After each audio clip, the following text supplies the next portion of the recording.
Yeah, on the commemoration of the day the country was formed, was founded. Uh, we like I didn't get to see this speech because I was doing some studying. So today we're just pretty much gonna watch our president make his Memorial Day weekend speech, which was this past weekend. Um, it's you guys know it's always good with me when the president comes forward and speak to the country. I feel like every president should do this. This is something that every president should do. Acknowledge their country in front of their country. This is something that we haven't really seen in the past 5 years, past 4 years, to be honest with you. When Joe Biden was president, we rarely even saw this man come out.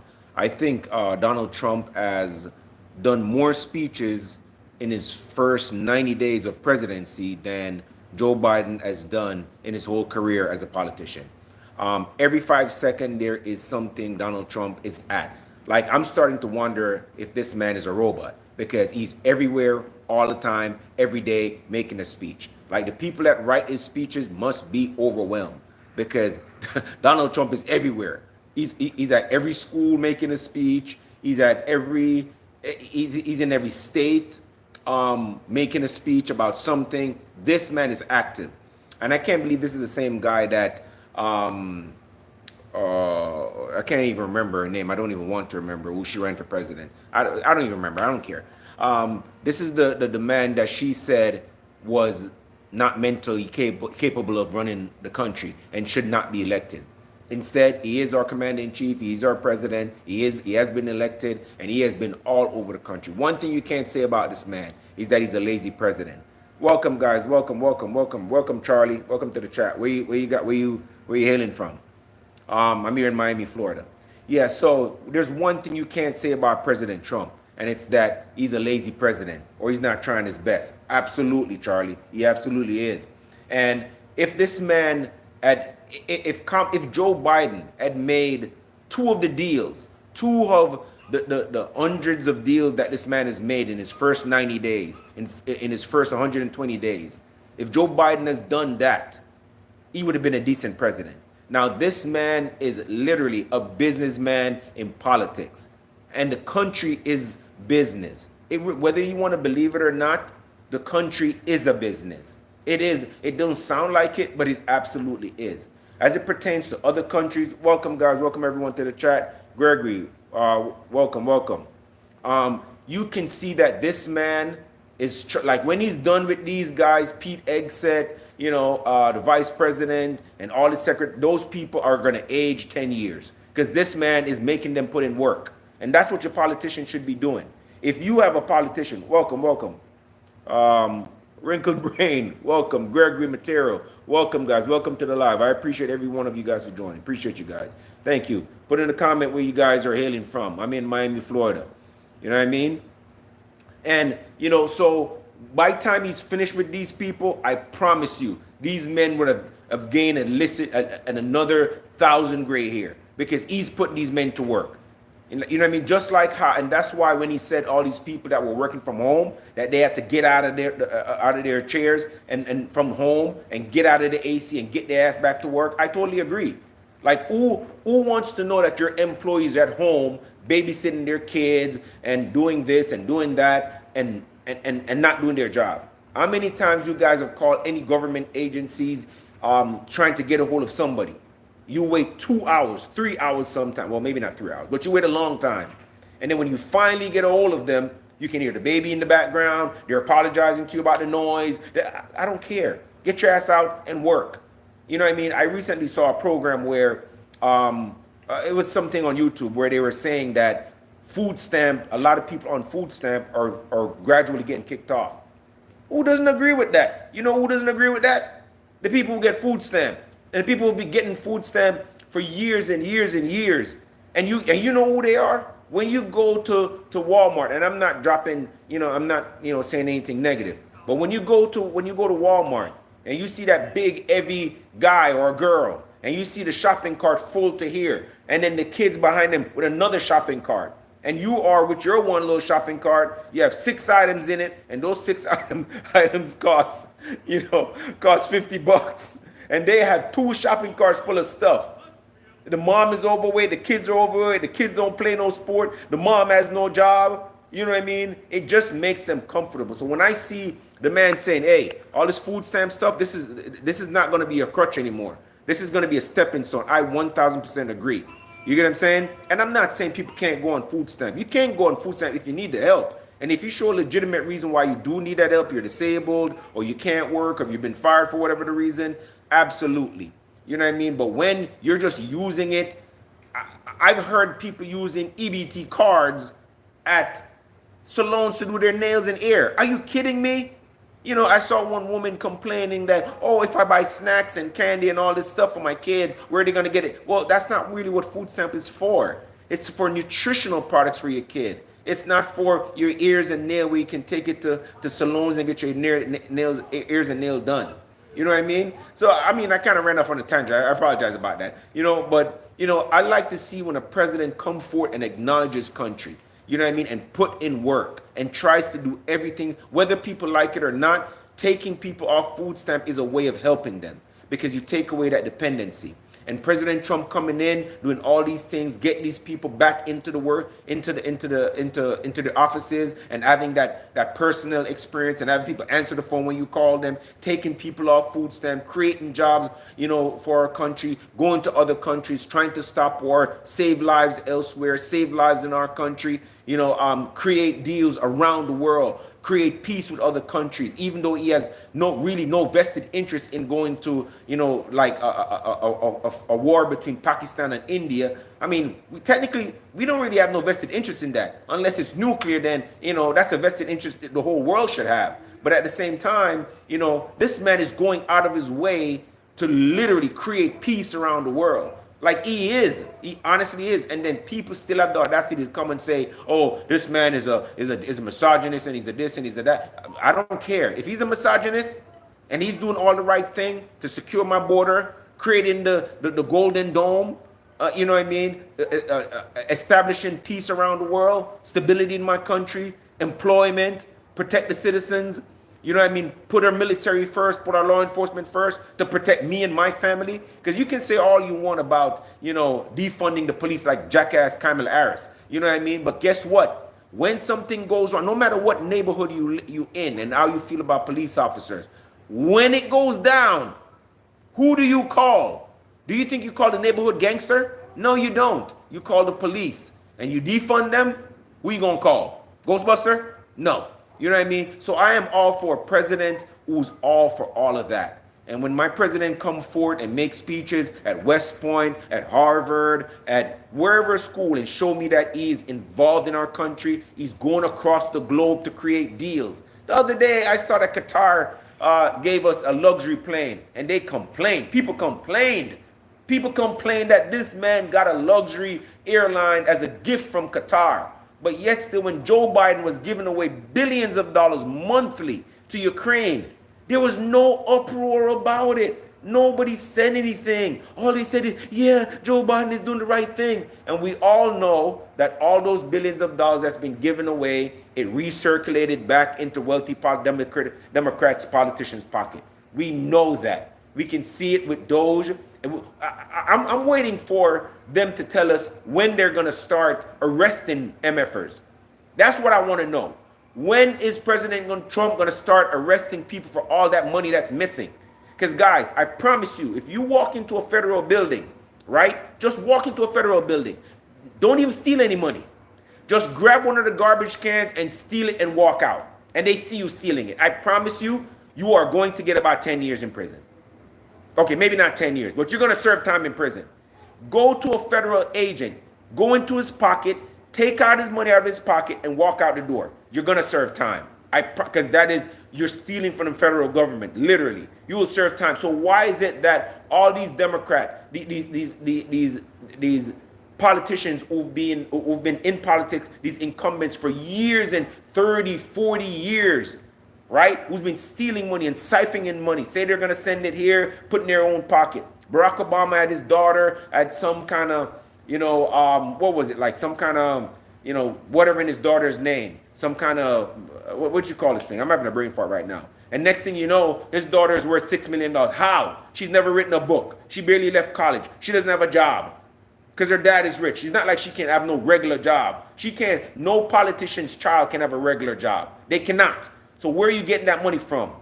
So you just what did you do? Write a blockbuster book or a movie that we don't know about, but yet still they have billions of dollars, millions of dollars in the bank? That's not right, man. So I love when my president is coming in saying, hey, I'm for the people. I want to create jobs. I want to bring steel industry back. I want to be the ship industry back. I want it all for our country. You can't hate on that. And like I've said in previous lives, man, if you've been in my live before, if our president does something and it never benefits me personally as a person, but it benefits somebody else in this country, I don't care if it's 2 people, 10 people, 1,000 people, my vote was well cast, because I know if we had voted for Kamala Harris or Joe Biden, it would have been more of the same.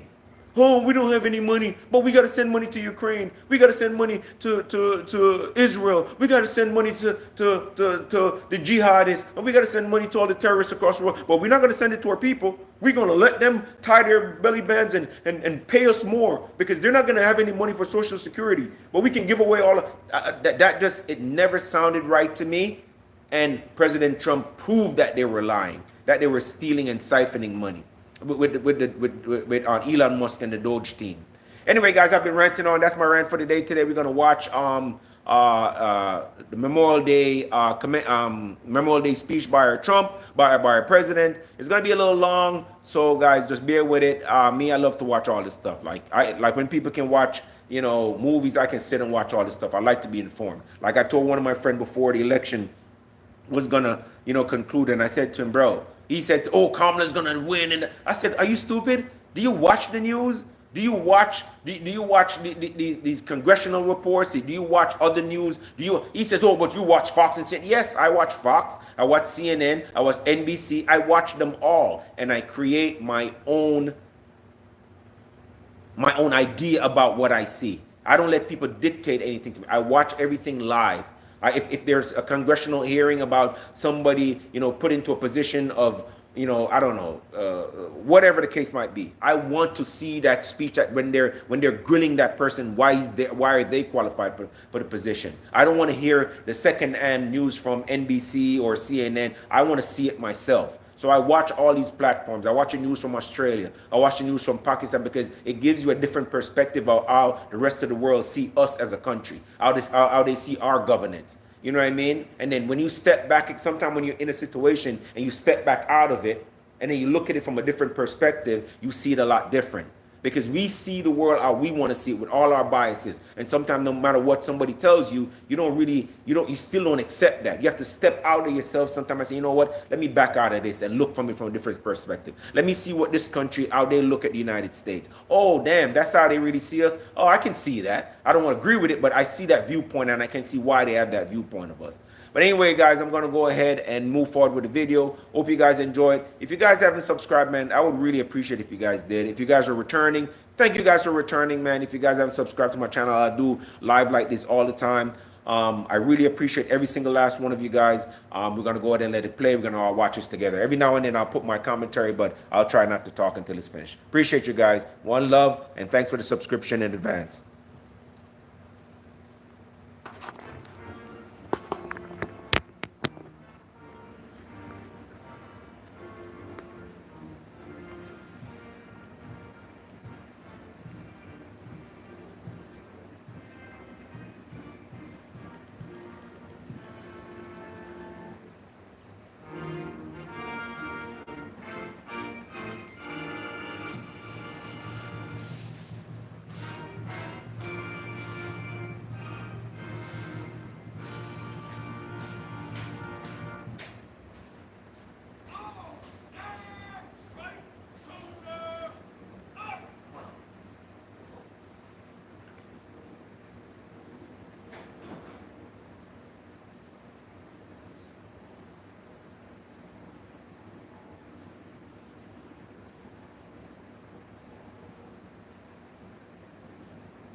and sacrifice in service to our great nation.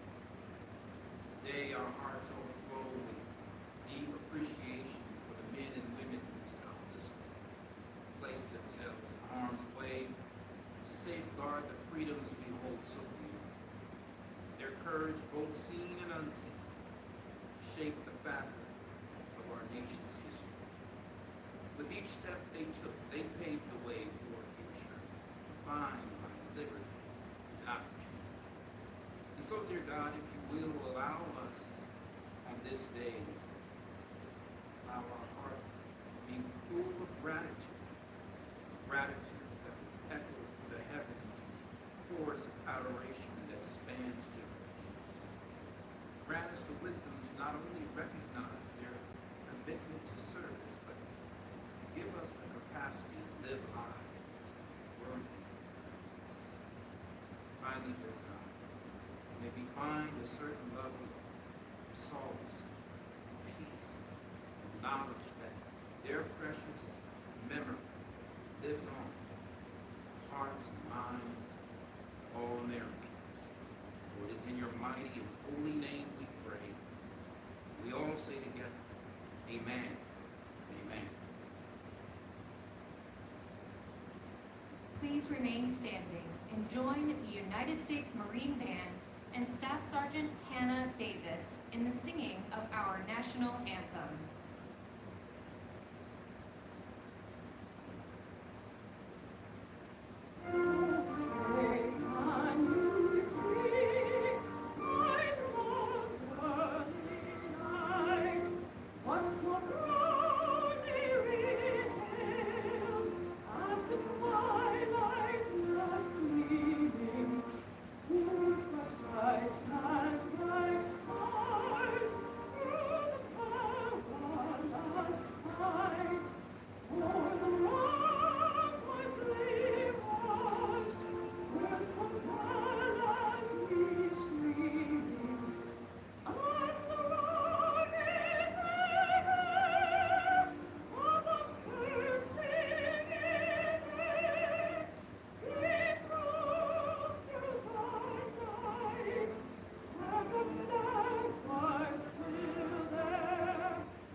That was very good. That was very good. I killed my plants. Laura, what kind of plants? Did you kind of burn? Try putting in the shower. The future of trading is here on Robinhood.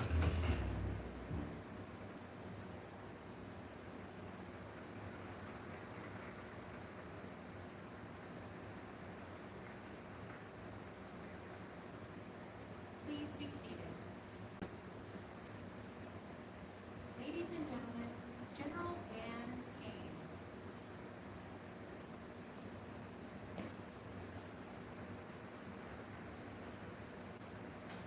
Well, good morning, Mr. President, Mr. Vice President, Secretary of Defense, Department of Defense leaders, my fellow Joint Chiefs of Staff, distinguished guests, veterans, fellow Americans, and most importantly, Gold Star family, welcome. Welcome to this most hallowed ground on this most special day. We gather here today under thankfully non-rainy skies that stretch over a free nation and among these beautiful white marble headstones in this special place that represents brave men and women who gave us the gift of a perfect example. The gift of selfless sacrifice for something greater than themselves. Since the founding of our great nation, over 1 million of our sons, daughters, fathers, mothers, husbands, wives, brothers, and sisters have donned the cloth of our nation and never come home. Every one of them believed that defending our great nation when duty calls is a righteous and worthy cause. And they were right. It is. Their perfect example brings us back to places etched in our warfighter memories, places with names like Valley Forge, Gettysburg, Normandy, Incheon, Coast, and Fallujah. We're also reminded of the many places we've never heard of, on and under the sea, on land and in the air, where incredible acts of valor and sacrifice were followed by a knock on a door. It is in those families left to carry on, whose loss forever lives on, in their hearts and in their memories, but also in the sustaining pride of being an American Gold Star family, that we find incredible courage and strength. Families with last names like Sather, Duffman, Gilbert, Brown, Barber, Henderson, Zembiek, Jones, Wheeler, Kent, and so many others, like Gordon. It's in the lives of the fallen and their families that we're left by a standard to live by, a charge for us all to keep, a charge to carry the torch forward with duty, courage, and love of country. Their legacy is entrusted to us, the living. It is our responsibility to carry that weight and to live in a way worthy of their sacrifice, and to never forget what they did for us. General George Patton once said it best on a day like today, when he said, "We should thank God that some such men lived."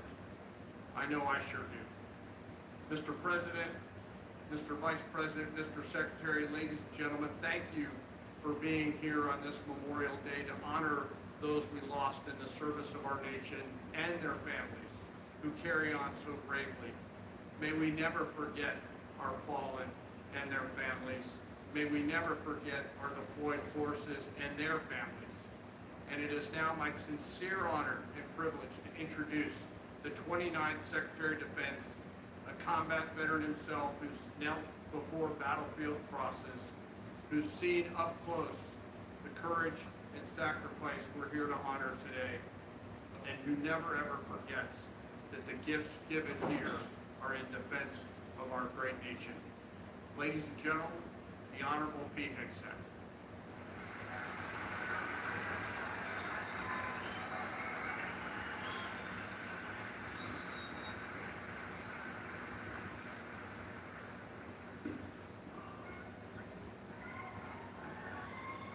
Roxanne, President Trump, Vice President Vance, Chairman Kane, Gold Star families. Ladies and gentlemen, thank you for joining us today to remember our fallen warriors. We gather here to honor our very best, gone in their youth. To properly do so, we understand who they are and what they fought for. It is our simple duty to them. You know, throughout time, civilizations have honored the powerful, the well-connected, and the well-born. Emperors and kings have built magnificent shrines to their own royal greatness. Yet in America, with our great experiment in self-government, it is fitting that the most honored and closely guarded tomb in the land is that of an anonymous soldier of an unknown rank. When the first unknown soldier was selected for burial in 1921, he laid in state at the Capitol Rotunda. Throngs of Americans paid their respects. When the tomb was dedicated on November 11th, Veterans Day, the unknown received the Medal of Honor. It's a uniquely American tradition that we honor anonymous sacrifice above worldly greatness. While we don't know the unknown's identity, race, or creed, we know his story. It's the story of every soldier, every warrior. It's a simple story, as old as war. A young man with hopes and dreams and loves, who's called by his country, leaves behind his hometown, his parents, his siblings, his sweetheart, all that he knows, to go fight a war that he may or may not understand. called to go through hell and back, to sleep in a trench, to eat out of a tin cup or on the hood of a Humvee, to pray as bullets and bombs thunder around him, to fear for the bullet or the mortar or the IED or the RPG with his name on it. He does it willingly and stoically because he loves his country, his brothers in arms, and his family. This is the story of the unknown. The story of the fallen soldier who we have gathered today to honor. It is the story of the American warrior. He answered the call, fought, and died for this republic, the ultimate sacrifice of a free people. You see, the American soldier fights not because he hates what's in front of him, but because he loves what's behind him. We honor his selfless sacrifice, his courage, his duty, and his love. As Jesus taught his disciples, greater love hath no man than this, that a man lay down his life for his friends. This love is a gift given freely, and yet this gift comes with responsibility to those living. We owe a duty to those who have fallen in war. They have paid a debt we can never repay, and for that, we owe gratitude and remembrance. We owe at least this, to remember their sacrifice and honor their memory year after year. Salute after salute, ceremony after ceremony, parade after parade, prayer after prayer, that by our remembrance we keep lit the eternal flame of their heroic deeds in defense of our nation. And we owe eternal vigilance. Eternal vigilance, the price of freedom. These men died for something. The hope of a free, secure, and peaceful republic. That is our inheritance, and we must steward it and hand it down to our kids and our grandkids. We must live worthy. These men dreamt of a future in which their children would not fear of attack. No enemy could threaten their peace. No war could require them to take up arms. The duty we owe these men is peace, which only can be achieved through strength. And because we strive for peace, we must prepare for war. It's the job of Chairman and I and so many others at the Defense Department each and every day. We will never, on behalf of those who've given so much, we will never be complacent. We owe these men nothing less.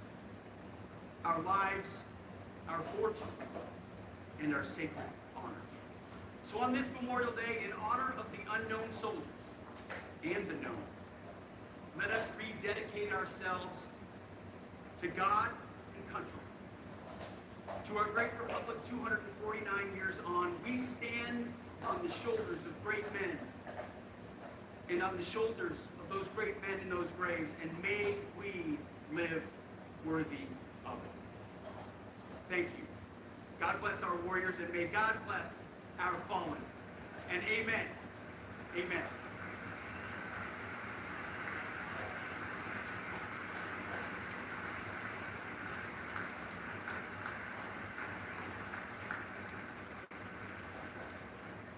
Ladies and gentlemen, the United States Marine Band with the United States Navy Band Sea Chanters will now perform This Land Is Your Land.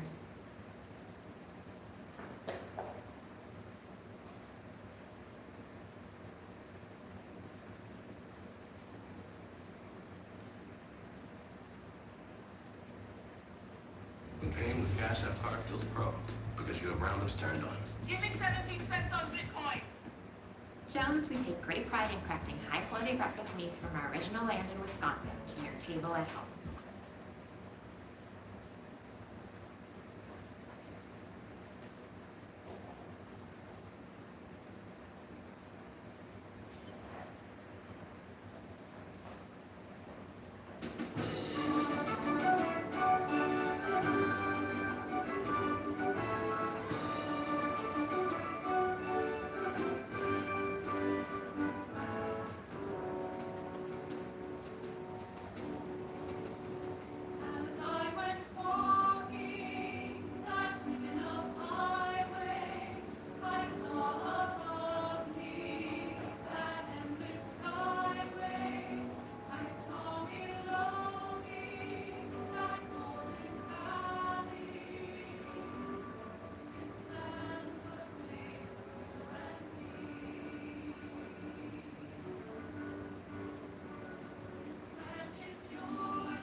Vice President J.D. Vance.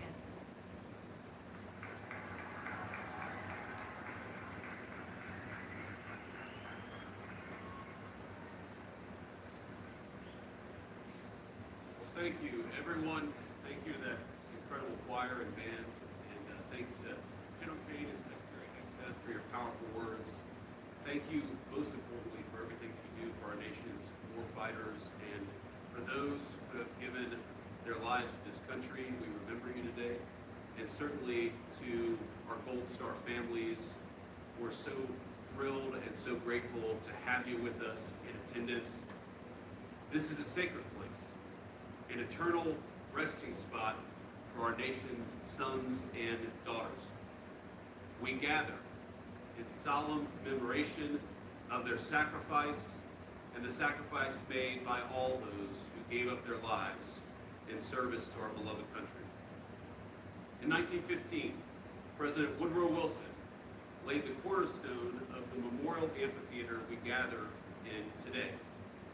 Now buried within it was a copper box which contained mementos of profound significance to the amphitheater's designers and to our entire country. There were four things: an American flag, a Bible, a copy of our Declaration of Independence, and a copy of the U.S. Constitution. And the objects they chose to dedicate to posterity, those Americans remind us of the values we hold timeless and dear as a nation and as a people.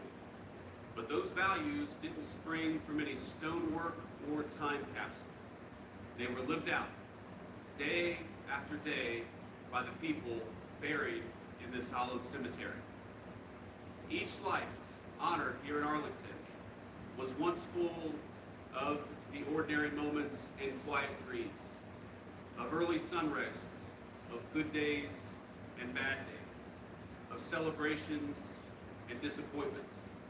They stood not apart from us, but among us, ordinary men and women who chose to shoulder an impossible burden. And when we consider what they gave to us, it's common, of course, to focus on their deaths, on the courage to give in that moment what very few are willing or able to sacrifice. But the real tragedy of the loss is not in a single moment of suffering, as our Gold Star families know well, but in all the future moments they and their families lost. Every moment between their sacrifice on the battlefield and what would have been a natural death. Because we know they sacrificed not just their physical life, they sacrificed the moments that make that life worthwhile. They sacrificed a child's embrace.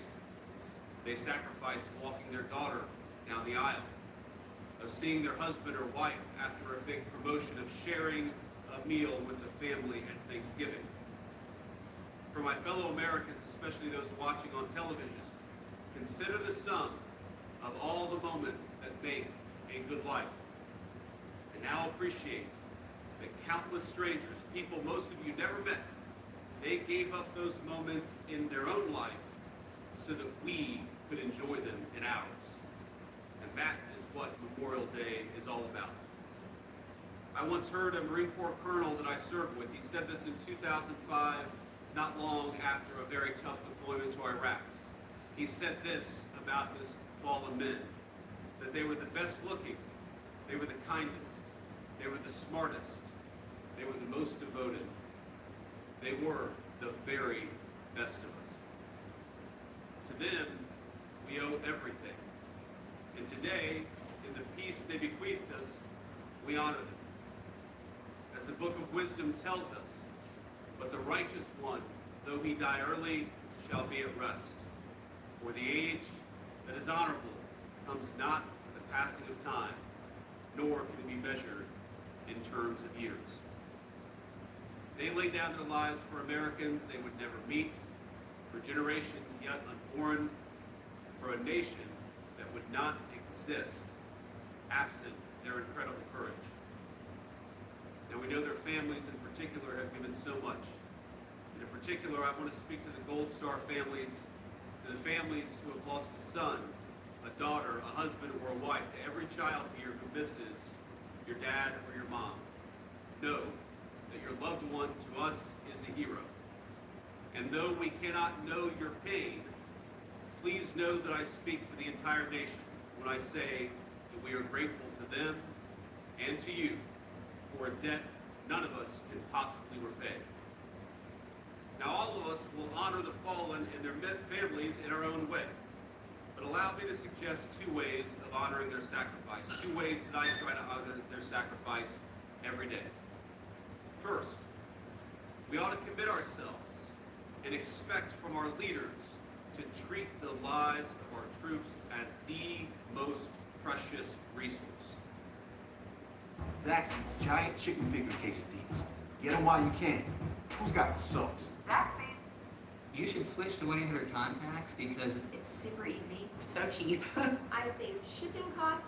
I saved doctor office visit fees. It was cheaper on 1-800-CONTACTS than actually going to the eye doctor. 1-800-CONTACTS always has my exact same brand in stock. And then they deliver it right to your door. Or why would you not have your contacts delivered? It's the future. It's amazing. 1-800-CONTACTS gives us really fast shipping, and I don't think it ever takes 5 days. Not even. It's shipped to you super quick and easy. It's like a box with a key. And it's free. I save at least over $200 per visit through 1-800-CONTACTS. My whole family, it's easily in the hundreds. Gas being what it is now, oh my gosh, I can't even begin to imagine how much it's hundreds and hundreds of dollars. Oh, I should have done it sooner. 1-800-CONTACTS. The very best way.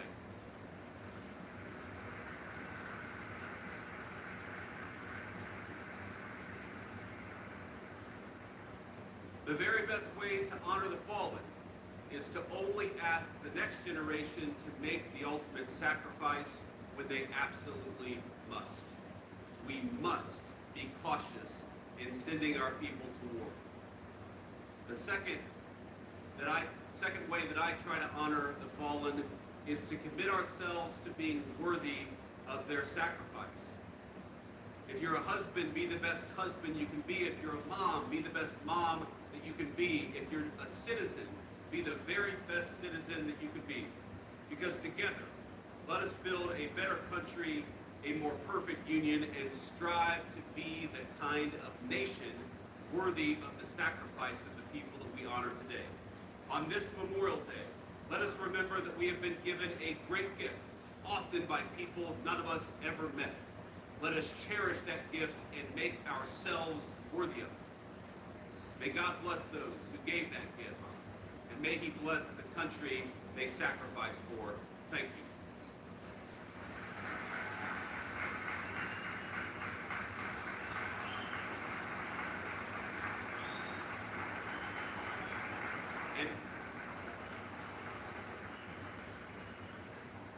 And now, without further ado, let me please introduce your president, the people's president, the president who knows what these men and women, what they sacrifice for, who honors them every single day in the job that he does, President Trump.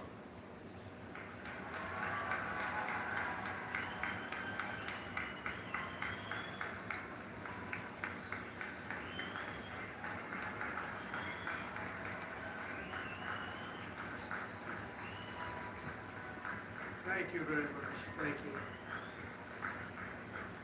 Thank you very much. Very special place and a very special day.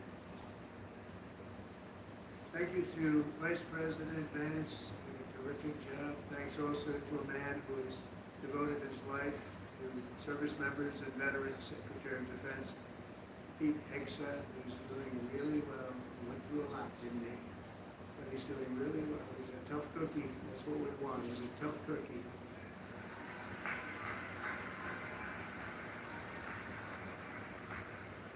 And we're grateful to be joined as well by Chairman Kane, terrific military person, members of the Cabinet, members of Congress, members of the United States Armed Forces, veterans, many other distinguished guests. We gathered today to honor the incredible service members who rest in glory, this cemetery and burial grounds around the world and in 1,000 lonely places known only to God. In every hour of peril and every moment of crisis, American warriors have left behind the blessings of home and family to answer their nation's call. They've offered all that they had within them and given their last breaths to each and every one of us that we might live safe and breathe free. This morning we pay tribute to their immortal deeds. We share in the sorrow of their beloved families, and as one nation we give thanks for the ultimate gift they have so selflessly given to all of us. These warriors, and that's what they are as great, great warriors, picked up their mantle of duty and service, knowing that to live for others meant always that they might die for others. They knew that. They asked nothing for it. They gave everything, and we owe them everything and much, much more. Each of the service members who have made the supreme sacrifice for our nation has also left an unfillable void and an unbreakable silence in the lives of all who love them. For the families of the fallen, you feel the absence of your heroes every day. Family, these are great families. These are wonderful families. In the familiar laugh, no longer heard, the empty space, Sunday dinner, or the want of a hug, a pat on the back that will never come again. Every Gold Star family fights a battle long after the victory is won, and today we lift you up and we hold you high. Thank you, thank you, thank you for giving America the brightest light in your lives. That's what you've done. We will never, ever forget our fallen heroes, and we will never forget our debt to you. This Memorial Day is especially significant as we commemorate 250 years since the first American patriots fell on the field of battle. 2.5 centuries ago at Lexington Green, Concord Bridge, Bunker Hill, brave Minutemen and humble farm boys became the first to give their lives for a nation that did not yet have a name. With their deaths, men like John Brown, 23, Samuel Hadley, 28, and Abner Hosmer, 21, ignited the flame of liberty that now lights the inspires everybody and the entire world. Those young men could never have known what their sacrifice would mean to us, but we certainly know what we owe to them. Their valor gave us the freest, greatest, and most noble republic ever to exist on the face of the earth. A republic that I am fixing after a long and hard 4 years. That was a hard 4 years we went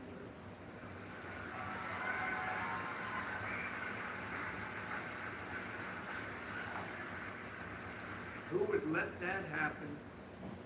People pouring through our borders unchecked.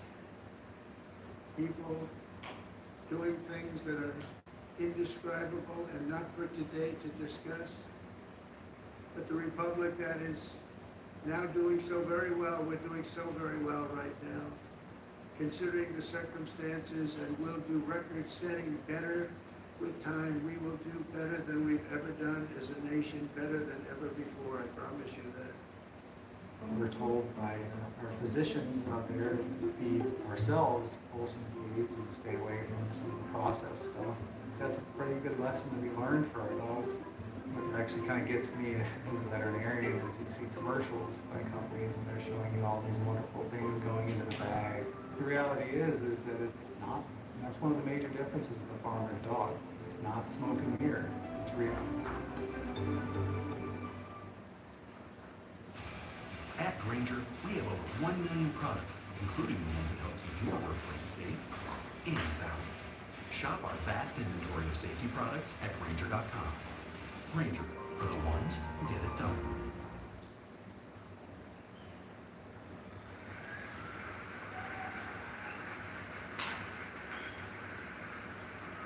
In every generation since, at Trenton and Yorktown, at Vicksburg, Shiloh, and in faraway places with names like Chateau, Terrari, Anzio, Iwo Jima, Quezon, Kandahar, really just a few chosen names, and these are names that have become so important on the altar of freedom. They plunged into the crucible of battle, stormed into the fires of hell, charged into the valley of death, and rose into the arms of angels. The sacrifice that they made was not merely for a single battle of long ago victory or a fleeting triumph, decades or centuries past. Then don't touch Their it. sacrifice was for today, tomorrow, and every morning You touch it. after. Come Every here. child that lives in peace, every home that is filled Exactly. with joy and love. That's exactly what Every day the Now. Republic stands is only possible because of those who did what had to be done when duty called, and the cost was everything to them and to their families. Our debt to them is eternal, and it does not diminish with time. It only grows and grows and grows with each passing year. The greatest monument to their courage is not carved in marble or cast in bronze. It's all around us, an American nation, 325 million strong, which will soon be greater than it has ever been before. It will be.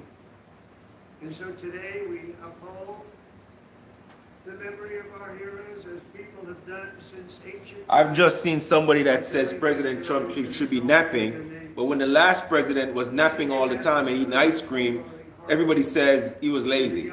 He can't please people, bro. A man from Earhart, Minnesota, when he enlisted in the Air Force and was sent to Vietnam.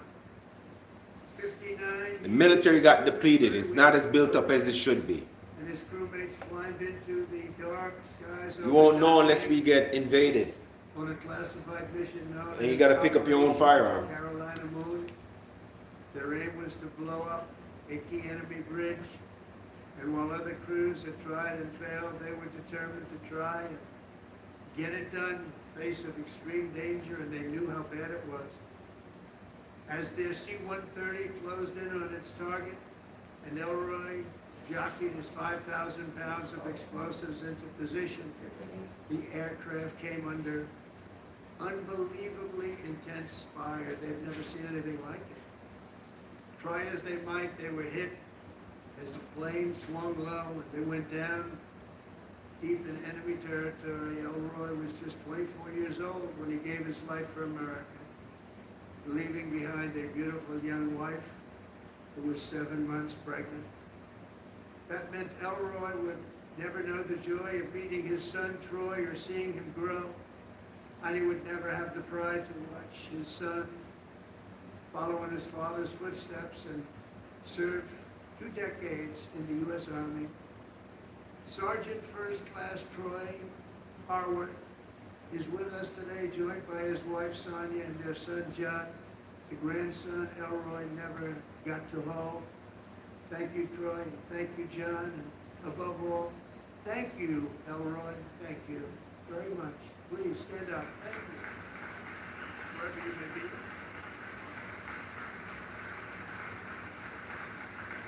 Thank you very much. Great family. Corporal Ryan McGee of Fredericksburg, Virginia, knew from the time he saw the towers fall on 9/11 that he wanted to be an Army Ranger. He was an American guy, all American. He was a tough guy, the top of everything. In high school, he was captain of the football team, was voted friendliest and most charming by his peers. Ryan joined the Army soon after graduation, and after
was among the first women ever to do it, and she did it better than anyone.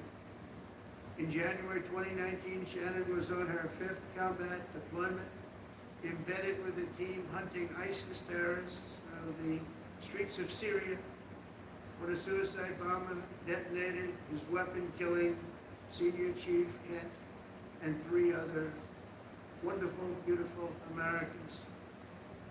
She left behind her husband Joe and their 2 sons, 3-year-old Colt and 18-month-old baby Josh. Today, Shannon rests in peace on these grounds alongside her comrades. To her boys, Colt and Josh, who are here this morning, now aged 9 and 7, let me say your mom was a hero, and her love, her strength, and her spirit are always with us and always be with you. She loved her boys. To Joe, the boys, Shannon's parents, Mary and Stephen, and her sister Mariah, Shannon's name will live forever in the chronicles of true American patriots. I just want to thank you, and thank you so much for being here in honor of your magnificent family member. Stories like Shannon's, Ryan's, and Elroy's remind us of the real meaning of the day, and I want to just say, please stand up wherever you may be. The boys, I want to see those boys. Where are you?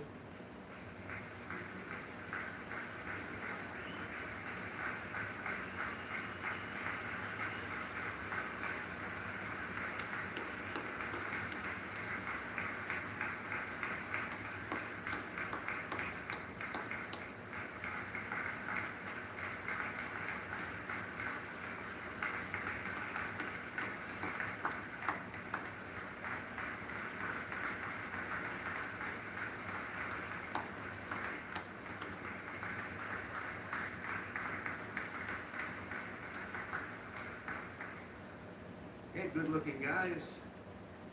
Thank you very much for being here. All of you, thank you so much. We should never forget, even for a moment, that freedom is a gift of the highest cost, and peace is won at the most precious price. These extraordinary American heroes and their immense and ultimate sacrifices they offer only the faintest glimpse at the infinite grace we have received from all who laid down their lives for America. Over the past 250 years, we're going to have a big celebration, as you know, 250 years. In some ways, I'm glad I missed that second term where it was, because I wouldn't be president. But that most important of all, in addition, we have the World Cup and we have the Olympics. Can you imagine? I missed that 4 years, and now look what I have. I have everything. Amazing the way things work out.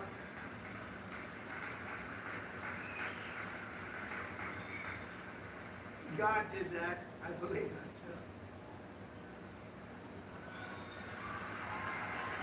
God did it. You know, I got the World Cup and I got the Olympics. The 250 years was not mine. I'd like to take credit. But I got the Olympics, I got the World Cup when I was president. And I said, boy, it's too bad I won't be president then. And look what happened. I turned out. And we're going to have a great time. We're going to have a great celebration. But most important of all is the 250th anniversary. That blows everything away, including the World Cup and including the Olympics as far as I'm concerned. In any corner of the cemetery, in any resting place for our war dead, anywhere on earth, you'll find untold stories of equal heroism and heartbreak unmatched, patriotism and devotion and acts of selflessness and courage. So enormous they defy comprehension. Most people can't even imagine it. Great poets have written that it's love which moves the sun and the stars, but here on the sacred soil, right where we are, we're reminded that it's love which moves the course of history. It moves it always toward freedom, always. From Bunker Hill to Bastogne, Cantigny to Coral Sea, from Gettysburg to Guadalcanal, from Concord to Kabul. America's best, America's bravest have fought, bled, and died so that we could pick up the torch of liberty, raise it high, high, high, and carry it onward to places they could never have dreamed of before. Today we honor them and we remember their gallantry. We just revere, in the highest sense, we just revere their incredible legacy. We salute them in their eternal and everlasting glory, and we continue our relentless pursuit of America's destiny as we make our nation stronger, prouder, freer, and greater than ever before. May God bless our fallen heroes. May God bless our Gold Star families, and may God bless the United States of America. Thank you very much, everybody. Great honor. Thank you.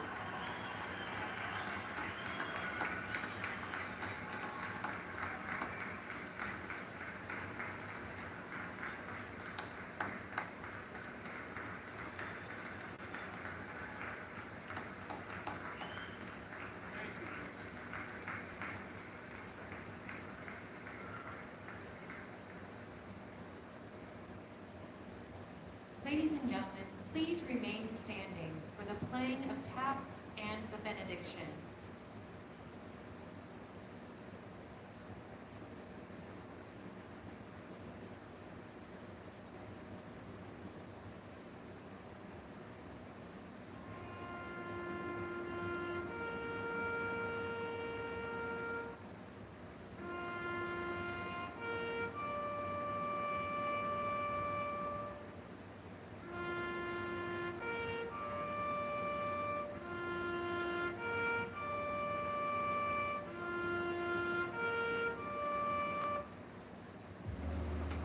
These 100% grass-fed beef sticks from Paleo Valley are 30 sticks for just $36 right now. But before you go and buy them, here are 5 reasons I replaced processed snacks with these. Number 1, the ingredients. There's 100% grass-fed beef from American Family Farms and organic spices, which makes these sticks incredibly flavorful while keeping things clean.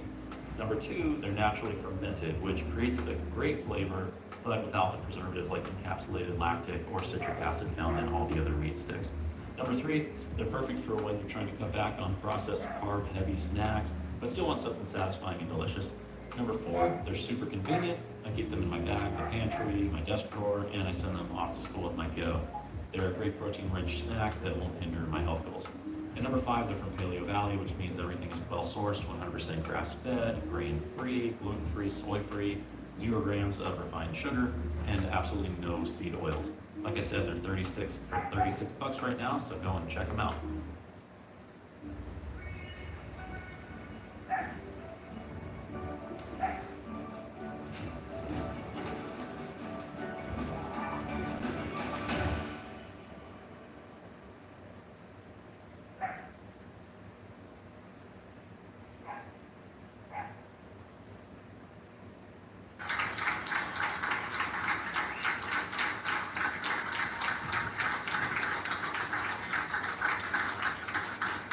Well, I want to thank you very much. This is a beautiful place. I've been here many times, going to high school, not so far away.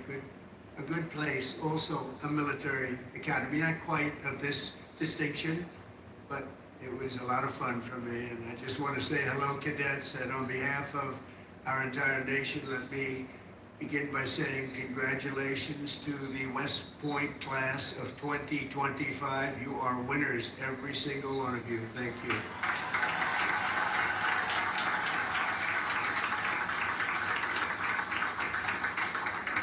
And now we want you to relax, and I'm supposed to say at ease, but you're already at ease. You're at ease because you've made a great choice in what you're doing. Your choices in life have been really amazing.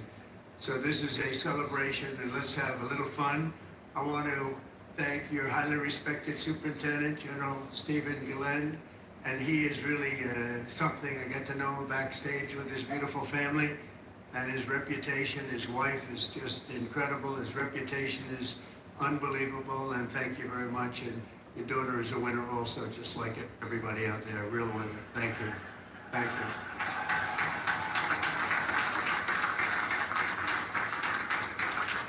I also want to thank your Commandant General R.J. Garcia, Secretary of the Army Dan Driscoll, Army Chief of Staff General Randy George, Senator Ashley Moody, Representatives Steve Womack, Bill Heisinger, Pat Ryan, Mark Green, Keith Self, Acting U.S. Attorney Alina Haba, and very much just all of the friends. We have a lot of friends in the audience today, and I just want to thank them all for being here. We have a tremendous amount of my friends. They wanted to come up and they wanted to watch this ceremony, and they wanted to watch you much more so than me.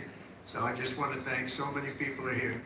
Over the past 4 years, an extraordinary group of professors, teachers, coaches, leaders, and warriors have transformed this class of cadets into an exceptional group of scholars and soldiers. And so let's give the entire group, the entire West Point faculty, the staff, for their incredible love of you and outstanding devotion to the Corps. Let's give them a little hand.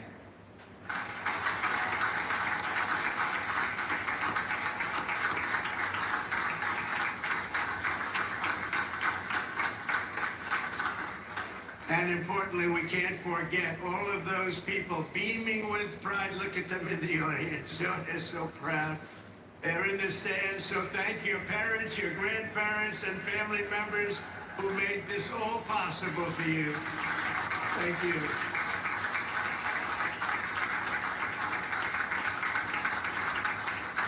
And I think they must have done something right based on what I'm looking at.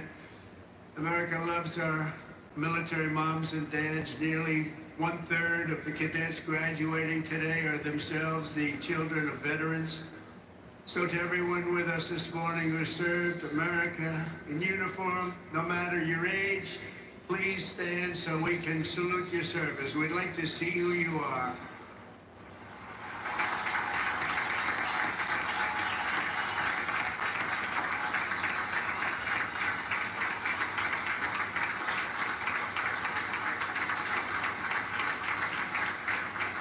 Congratulations. Great job. Every cadet on the field before me should savor this morning, because this is a day that you will never, ever forget. In a few moments, you'll become graduates of the most elite and storied military academy in human history, and you will become officers in the greatest and most powerful army the world has ever known. And I know because I rebuilt that army, and I rebuilt the military.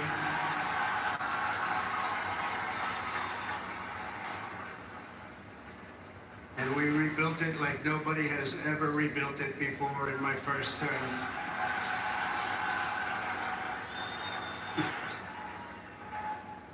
Your experience here at West Point has been anything but easy, but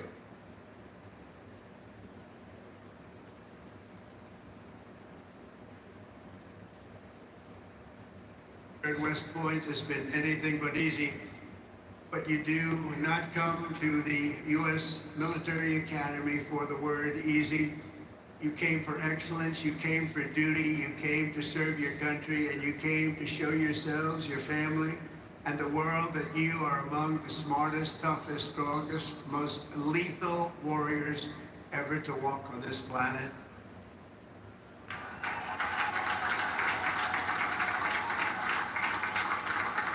Looking out at all of you today, I can proudly say, mission accomplished. Great job.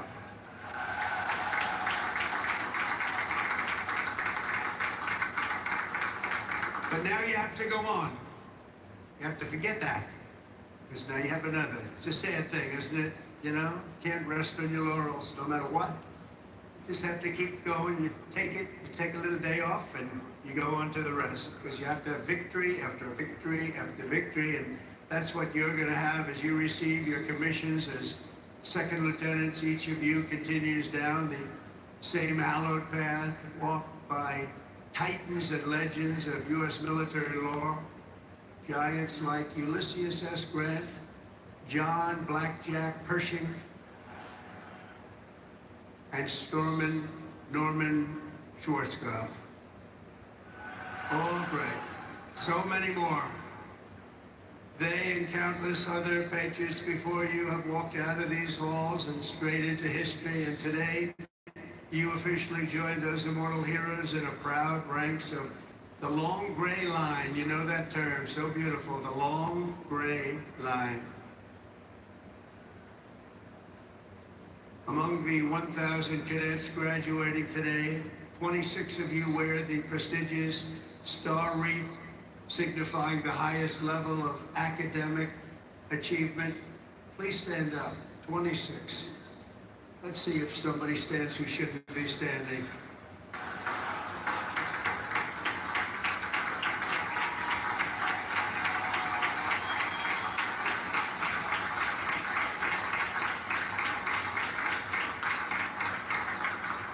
Congratulations, it's a big honor. This class includes an incredible 4 Rhodes Scholars. Stand up, please. 4.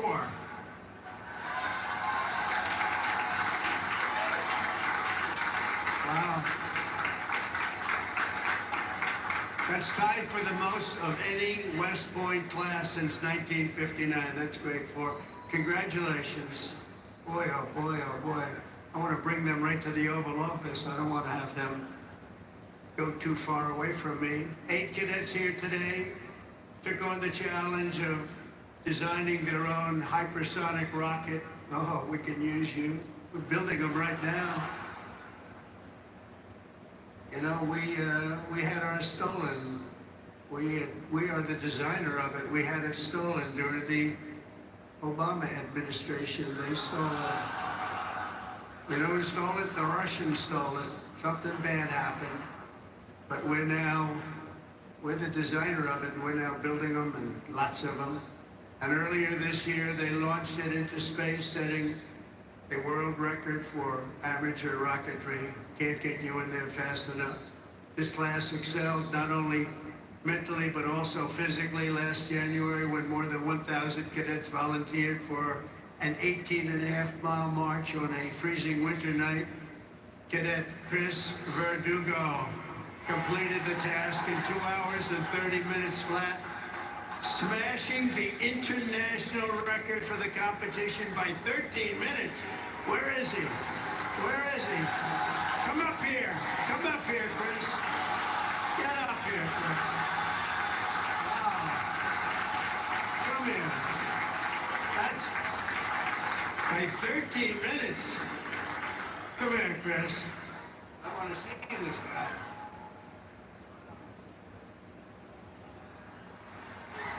Say something. Come here. Come here.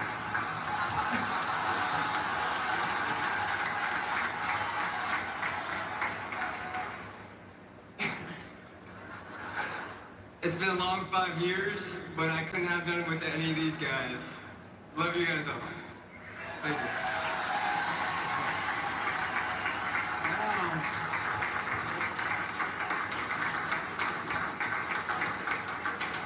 That's great. Keep it going, Chris. That really is a definition of Army strong, isn't it? International. International. This class includes 513 graduates who completed Air Assault School, 70 who completed Airborne School, 8 who made it through the Ultra Elite Army Diver School, among the most difficult and grueling programs anywhere on Earth. That includes the first 2 women in West Point history to complete diver school, cadets Megan Cooper and Clara Sabu. Where are you? Stand up.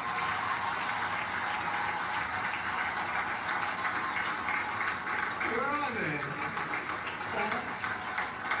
Wow, great job. That is not easy. Congratulations, Megan, Clara. That's a job well done. Thank you very much. Thank you for rounding up at Parker's Kitchen to support the Warrior Project. Your donation helps family support members like me receive the life-changing resources and programs we need. Thank you.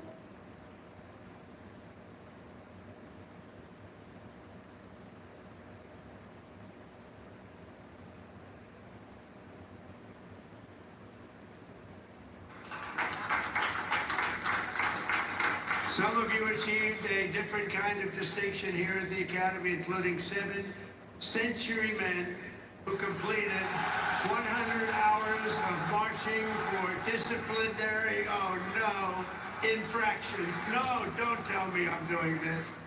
Oh, I'm so sorry. Would you like to stand up? I don't know.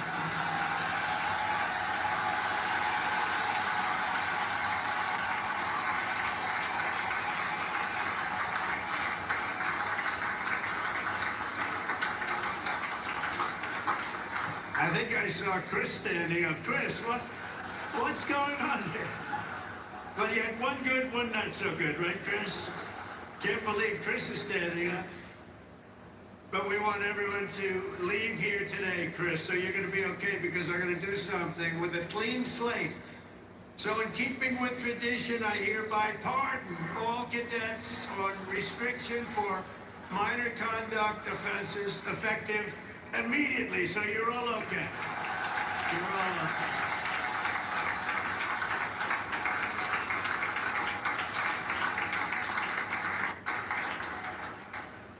The class of 2025 is a lot to be proud of, including your first-rate athletes and athletics. You are something. I've been watching too. I love the sports stuff. What you've done is pretty amazing. Last year, for the first time ever, Army lacrosse became the #1 ranked men's lacrosse team in the entire country.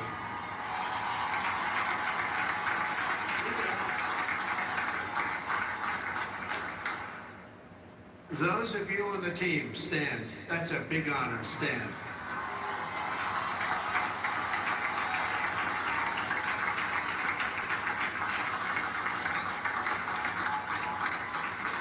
Great. That's a tough sport, too. That's #1 in the country. Your sophomore year, Army football beat Navy 2017. And the next year, you did it again, beating Navy 17-11 and dominating Air Force 23-3. But this year, the Black Knights fought your way into the top 20 nationally and racked up your longest winning streak since 1949 with the help of graduating quarterback cadet Bryson Daly, or as you called him, Captain America. Captain America. Stand up, Bryson. Where's Bryson? We gotta get him up here, right? Come on, Bryson. Man, oh man. I heard well, I came to a game and I said, yeah, he can get into the NFL, can't he? But he chose this life, and you know what? I think he made a good choice. Come on up here, Bryson. Come on up. Wow.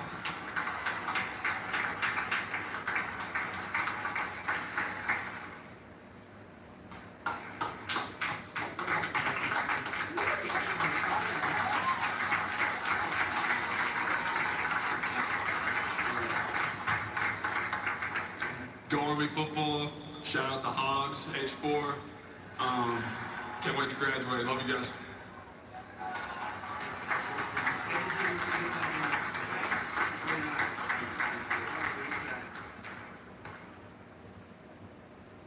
Well, I just tapped his shoulders like I hit a piece of steel. Guy's in good shape. There's a reason, there's always a reason for success. Thank you, Bryson.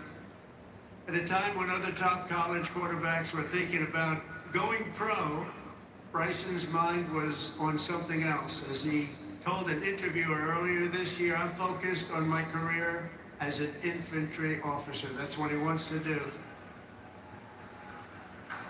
So Bryson, you did the right thing, and that's service at its finest. Thanks, Bryson. That's amazing. He's an amazing guy with an amazing team. Each of you on the field today is among the most talented members of your generation. You could have done anything you wanted. You could have gone anywhere. You could have gone to any school. This is one of the hardest schools to get into. And writing your own ticket to top jobs on Wall Street or Silicon Valley wouldn't be bad, but I think what you're doing is better. Instead of sports teams and spreadsheets and software, you chose a life of service, very important service, instead of stock options. And I do that stuff. It's sort of boring. Honestly, compared to what you're doing, it's real boring. You chose honor and you chose sacrifice. And instead of business suits and dress shoes, you chose muddy boots and fatigues, keeping yourself in shape. Because West Point cadets don't just have the brightest minds, you also have the bravest hearts and the noblest souls. You're amazing people. I could not be more proud to serve you as your commander-in-chief, and our country is doing well. We've turned it around very quickly. We've turned it around.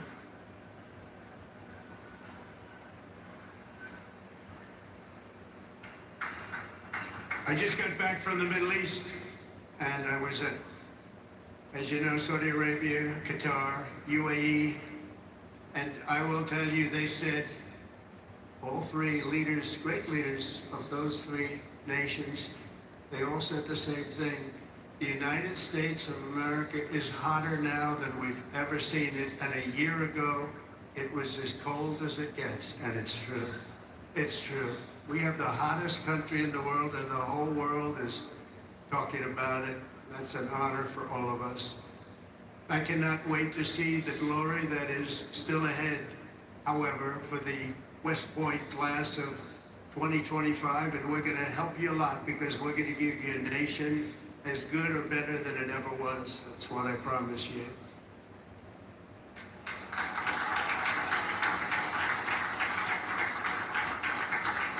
All the victories that you've had together on these grounds will soon pale in comparison to the momentous deeds that you'll perform on the mission you're accepting today, and as a future leader of America's Army. And we had that Army geared up. We have ordered, we just went $1 trillion military budget, General. Do you know that? $1 trillion. Some people say, could you cut it back? I said, I'm not cutting 10 cents. There's another thing we can cut. We can cut plenty of others. Right, Dan? We can cut plenty of other things, and you have a good man in Dan, too. It's a very different warfare out there today. Now, they've introduced a thing called drone. A drone is a little bit different. It makes, you have to go back and learn a whole new form of warfare, and you're going to do it better than anybody else. There won't be anybody close. Generation after generation, the men and women of the Army have done whatever it takes to defend our flag, pouring out their blood onto the fields of battle all over the world. And all over the world, you're respected like nobody is respected. Our soldiers have sprinted through storms of bullets, clouds of shrapnel, slogged through miles of dirt and oceans of sand, scaled towering cliffs of jagged rock. And time again, the American soldier has charged into the fires of hell and sent the devil racing in full retreat.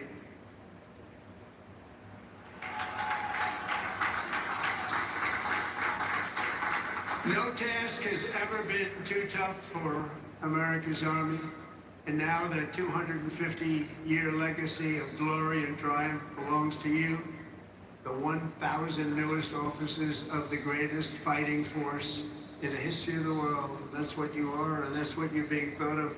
Again, you are the first West Point graduates of the golden age of America. This is the golden age, I tell you. Promise. We're in a new age. This is the golden age. And you're going to lead the Army to summits of greatness that has never reached before. And you see that. You see what's happening. You see what's going on in the world. Each of you is entering the officer corps at a defining moment in the Army's history.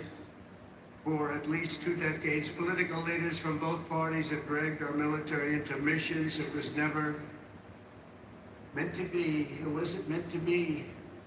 People would say, why are we doing this? Why are we wasting our time, money, and souls in some case? They sent our warriors on nation-building crusades to nations that wanted nothing to do with us, led by leaders that didn't have a clue in distant lands, while abusing our soldiers with absurd ideological experiments here and at home. All of that's ended. You know that. All of it's ended. It's ended strongly ended. They're not even allowed to think about it anymore. They subjected the armed forces to all manner of social projects and political causes while leaving our borders undefended.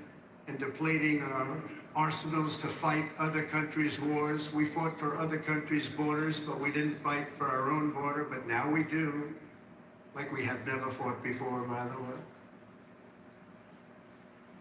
But under the Trump administration, those days are over. We're getting rid of the distractions and we're focusing our military on its core mission, crushing America's adversaries, killing America's enemies, and defending our great American flag like it has never been defended before.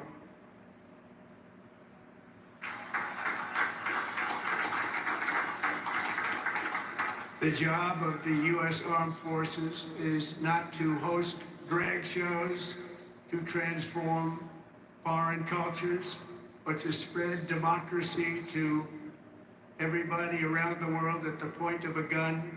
The military's job is to dominate any foe and annihilate any threat to America anywhere, anytime, and any place.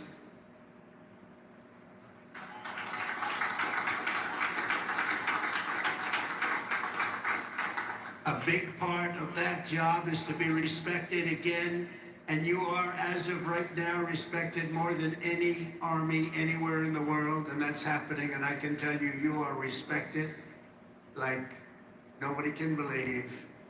As president, I am laser focused on our core national interests. My preference will always be to make peace and to seek partnership, even with countries where our differences may be profound. As you know, we're working on a lot of things right now. When I left office 4 years ago, we had no wars, we had no problems.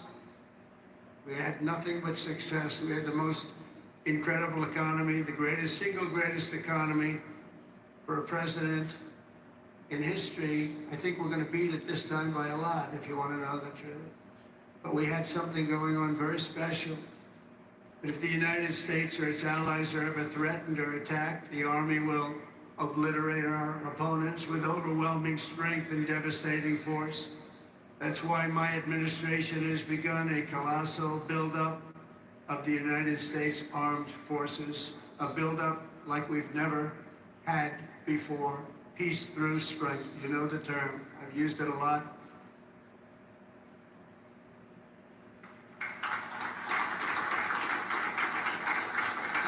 Because as much as you want to fight, I'd rather do it without having to fight. I just want to look at them and have them fold. That's happening. That's happening.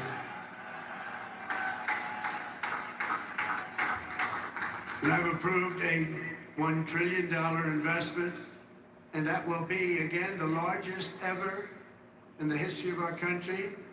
And we are buying you new airplanes, brand new beautiful planes, redesigned planes, brand new planes, totally stealth planes. I hope they're stealth. I don't know, that whole stealth thing, I'm sort of wondering. You mean if we shape a wing this way, they don't see it, but the other way they see it? I'm not so sure, but that's what they tell me. The future of trading is here on Robinhood. We have the best tanks anywhere in the world. We're going to start shipbuilding again. We're going to start ship. We used to build a ship a day. Now we don't build them anymore. We had a lot of people that didn't know much about getting things built, but that's all I've done in my life is build. We're going to have the best missiles. We already do. Drones and much, much more. And earlier this week, I think you'll like this, I announced that we are officially building all in America, made in America, designed in America. We're the only ones that could do it because we're the only ones with the great technology. We're building the Golden Dome missile defense shield to protect our homeland and to protect West Point from attack. And it will be completed before I leave office.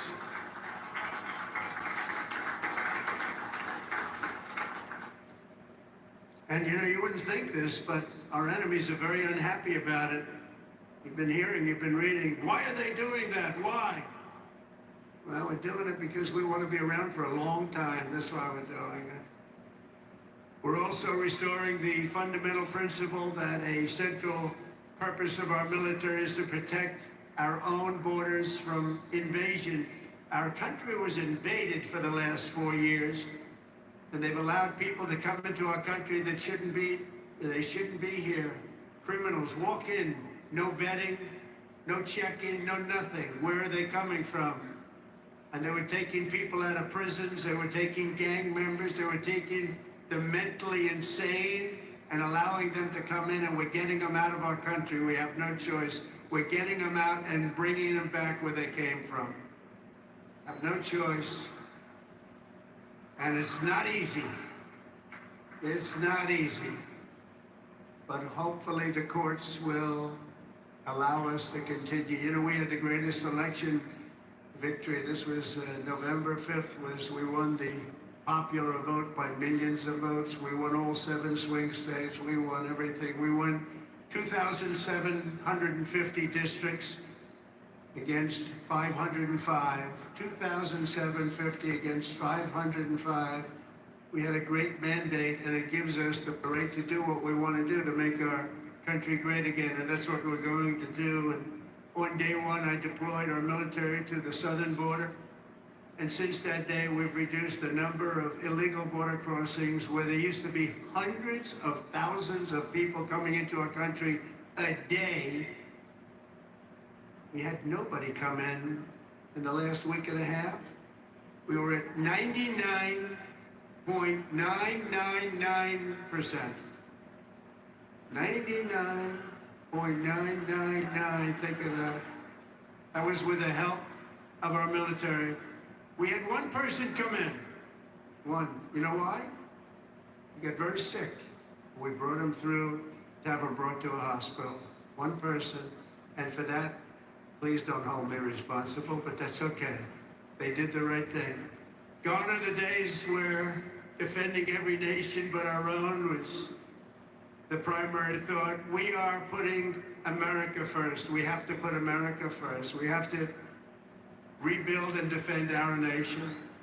And very shortly, you're going to see a nation better than it's ever been. And you see that with the trade. For years, we've been ripped off by every nation in the world on trade. We've been ripped off at the NATO level. We've been ripped off like no country has ever been ripped off, but they don't rip us off anymore. They're not going to rip us off anymore. And you're seeing it.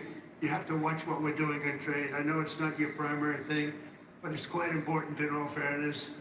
But watch, you'll see what's going on. Been reading about it over the last few days.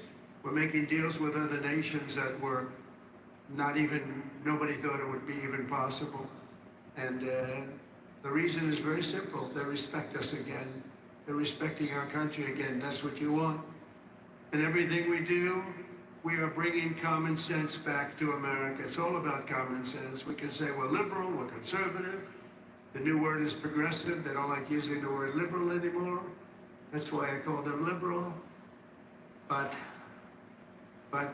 whatever you are, you know, most importantly, you have to have common sense, because most of it's about common sense when you get right down to it. And we have a lot of people with a lot of very smart people, but they have to have common sense. And we've liberated our troops from divisive and demeaning political trainings. There will be no more critical race theory or transgender for everybody forced onto our brave men and women in uniform, or on anybody else for that matter in this country. And we will not have men playing in women's sports, if that's okay.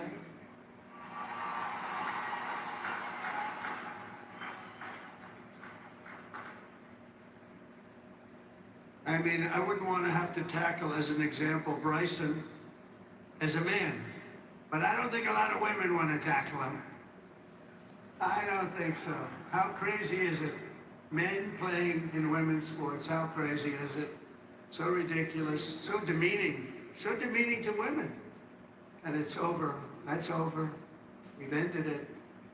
And promotions and appointments will not be based on politics or identity. They'll be based on merit. We won that case in the Supreme Court of the United States. We're allowed to go back to a system of merit.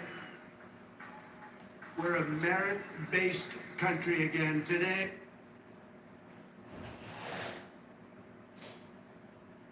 go back to a system of merit. We're a merit-based country again. Today, morale in the armed forces is soaring to the highest levels in many decades after years of recruiting shortfalls. So we had years and years of recruiting shortfalls. And just last year was the worst of all. The last year of the Biden administration. We couldn't get anybody to join our military. We couldn't get anybody to join our police or firefighters. We couldn't get anybody to join anything.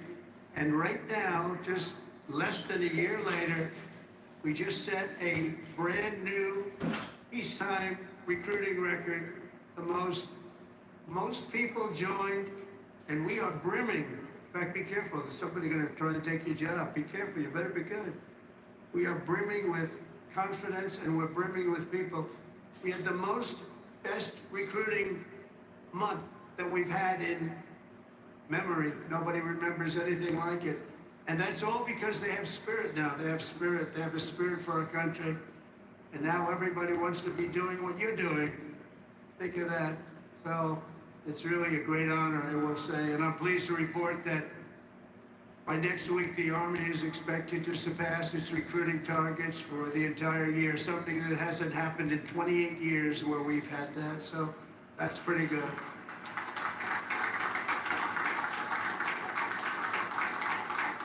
And it's nice to know that you're doing something that everybody wants to do, isn't it? Really nice. I hated to hear that. During the campaign, I was hearing that we couldn't get people to enlist, but now we're getting people, and it's sad because we're telling so many people, I'm sorry, we can't do it. My administration is doing everything possible to forge the most powerful military ever built.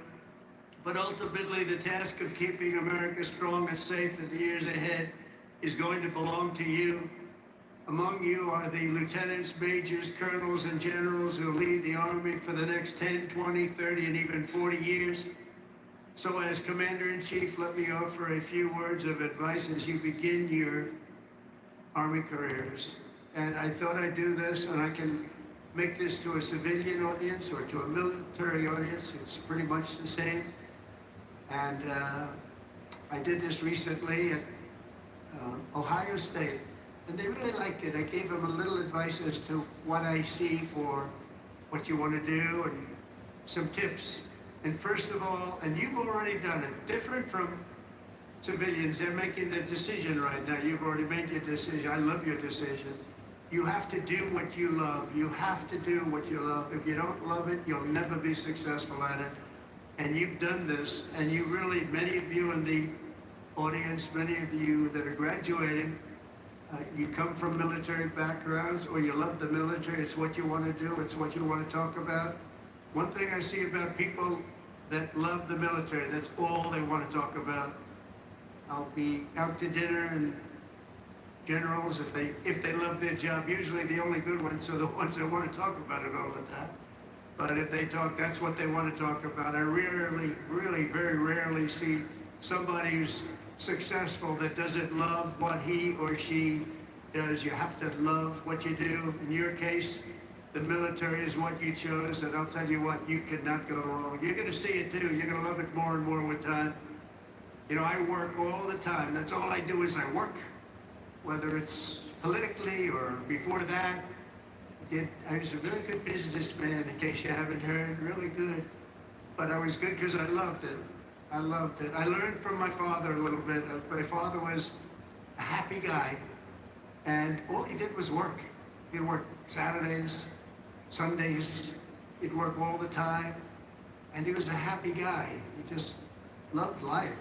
And I learned that. I said, you know, it makes him happy. I've seen other people that never work, and they're not happy. You gotta love it, otherwise you won't be successful. In the Army, there are a lot of different paths you can take, so follow your instincts and make sure that you take the path that you love, that you're doing something that you love within your military. You will be happier, and the Army will be far stronger for it. Second is to think big. Always think big. If you're going to do something, you might as well think big, do it big, because it's just as tough, and sometimes it's a lot easier thinking big than doing a small task that's more difficult. One of your greatest graduates, General Eisenhower, used to say, whenever I run into a problem that I can't solve, I always like to make it bigger to solve it and solve more of it. If you're going to solve a problem, it might as well be a big problem as opposed to a small problem that lots of people can take advantage of and solve. So you can achieve something really amazing. Think big. Third, though, you got to do this. 2 pairs of glasses, plus a comprehensive eye exam, starting at just $89.95. I think I can solve this equation. You'll never overpay on glasses at America's Best. Shop online or in-store at americasbest.com. And paying with Cash App Card feels pro, because you have rounders turned on. Give me 17 cents on Bitcoin. Brain power you have to have. Potential you have to have. But to be really successful, you're always going to have to work hard. An example is a great athlete, Gary Player, great golfer. He wasn't as big as the other men that were playing against him, great, big, strong guys. Gary was a smaller guy. I don't want to say too small. He's a friend of mine. He gets a little angry at people because he hits the ball just as far. He said, I hit the ball further than them. Why am I small? But he worked very, very hard. He was always doing exercise. He was well ahead of his time.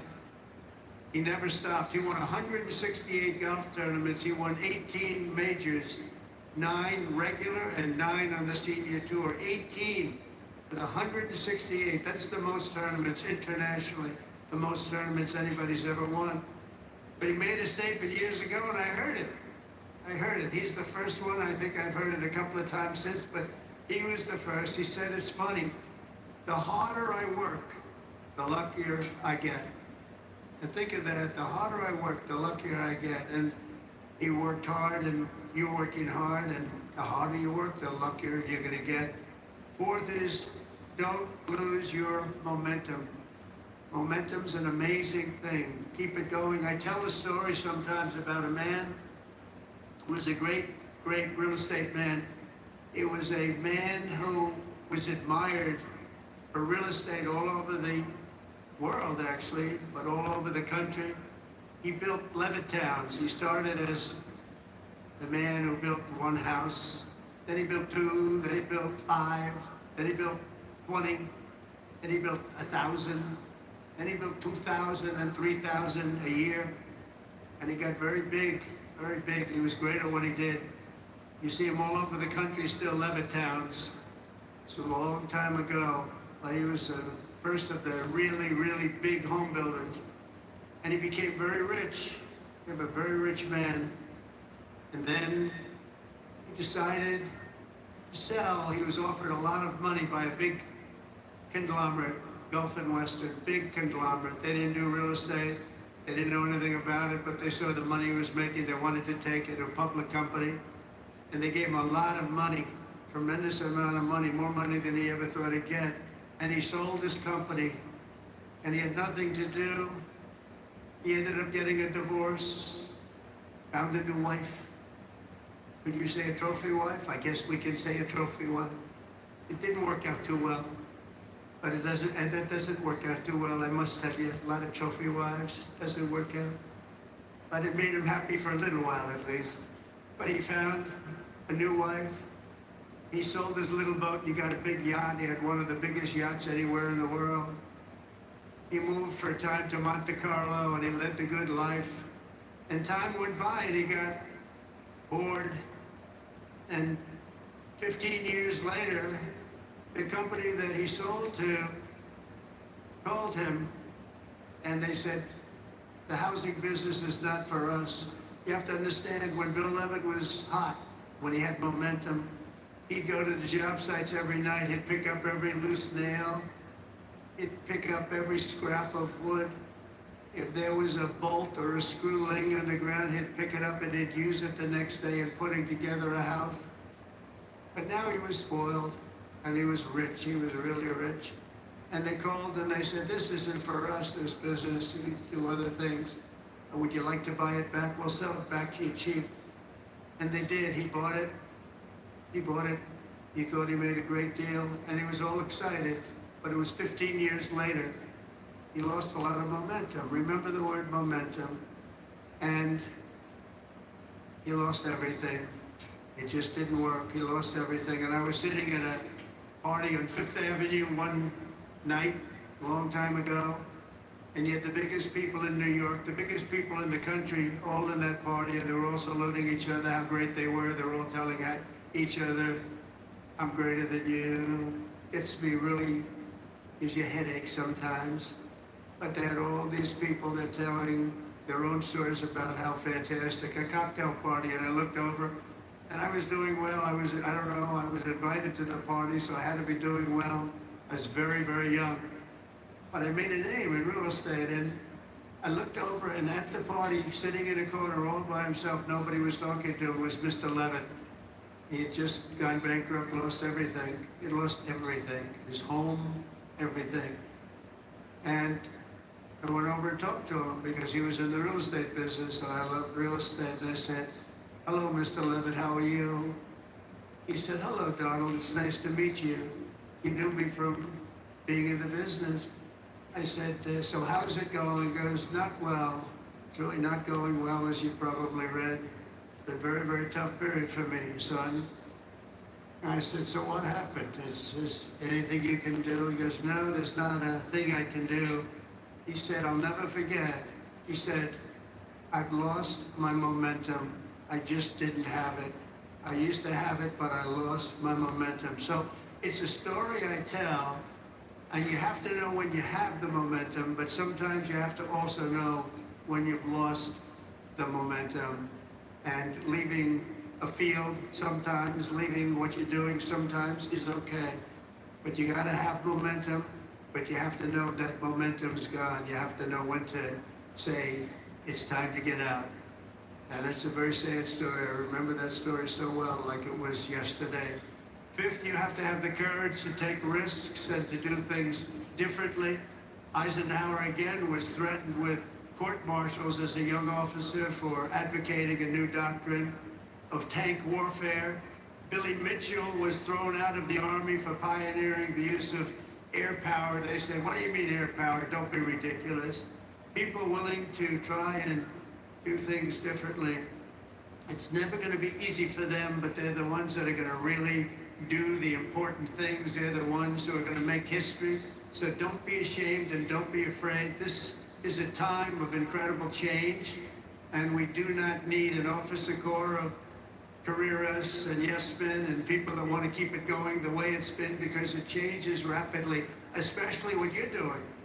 Because believe it or not, you're in a business and profession where things change as rapidly like warfare, the type of warfare. Unfortunately, we're getting to see it with Russia and Ukraine, and we're studying it, and it's a very terrible thing to study.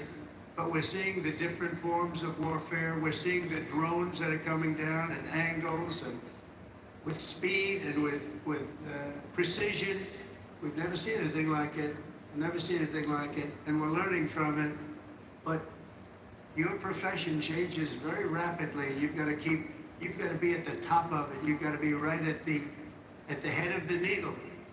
We need patriots with guts and vision and backbone who take personal risks to ensure that America wins every single time. We want to win our battles. You know, I defeated ISIS in 3 weeks. They told me it would take 5 years. And the general that did it, you know that story, was named Raisin Cane. His name is Dan Cane, but his nickname was Raisin Cane. I said, your name is Raisin Cane. I love that. Is that a nickname?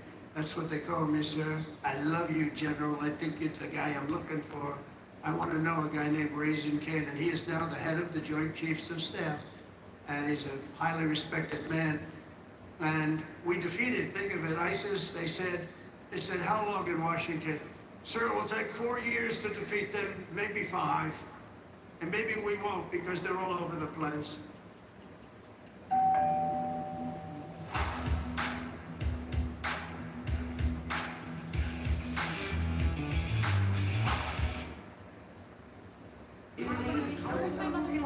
Is this the episode with the breakup? Maybe we can't agree ArmyRealtor.com. With over 500,000 new listings every month, you could find one today.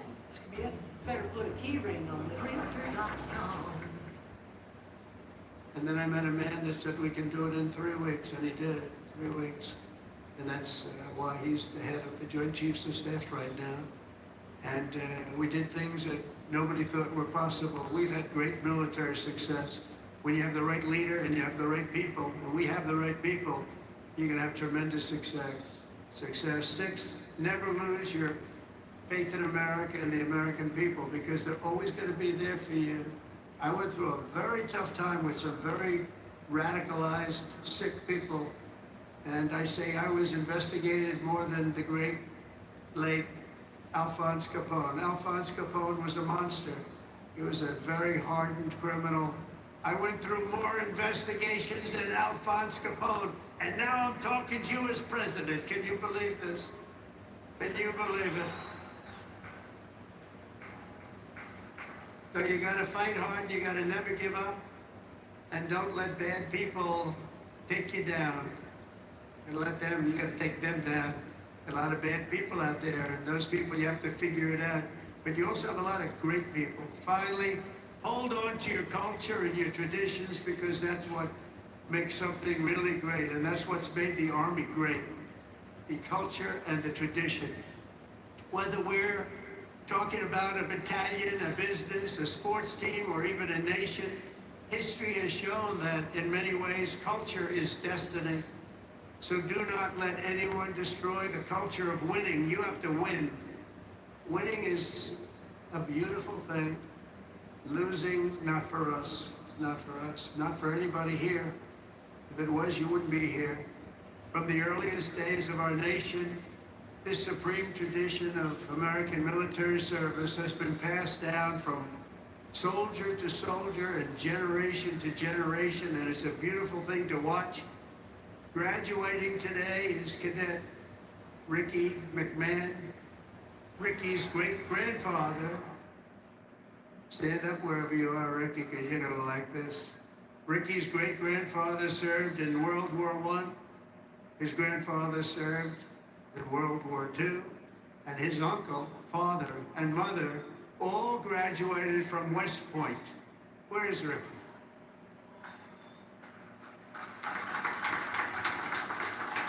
In 2004, when Ricky was just a little tiny boy, who would think about that, Ricky, a little tiny boy?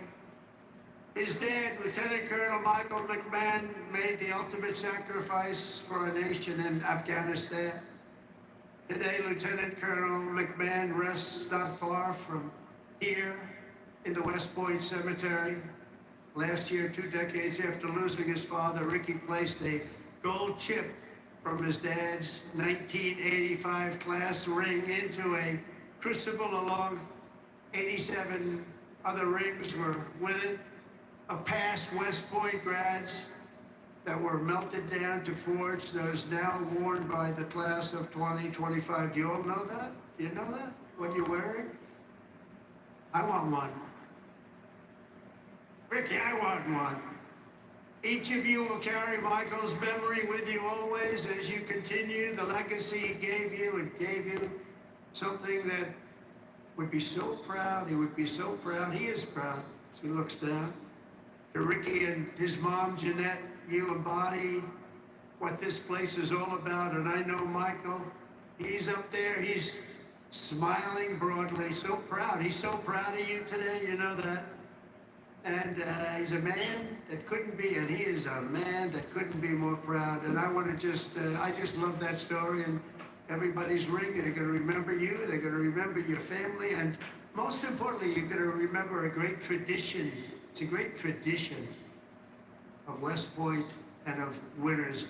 Thank you very much. It's great to meet you. Thank you. You can sit down. You want to come up? If you want to come up, come up. Come on up. Come on up here. That's nice. You're a handsome guy. They're all good looking here. I don't know what's going on. The whole crowd is beautiful. Thank you very much.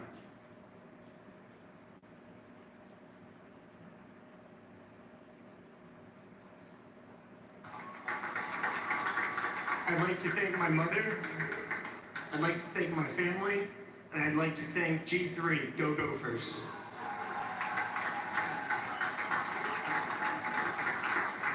That's something that young man would never forget in his whole life. These are good-looking people, I'll tell you. General, what's going on over here? Look like all a bunch of male models. I can't stand it.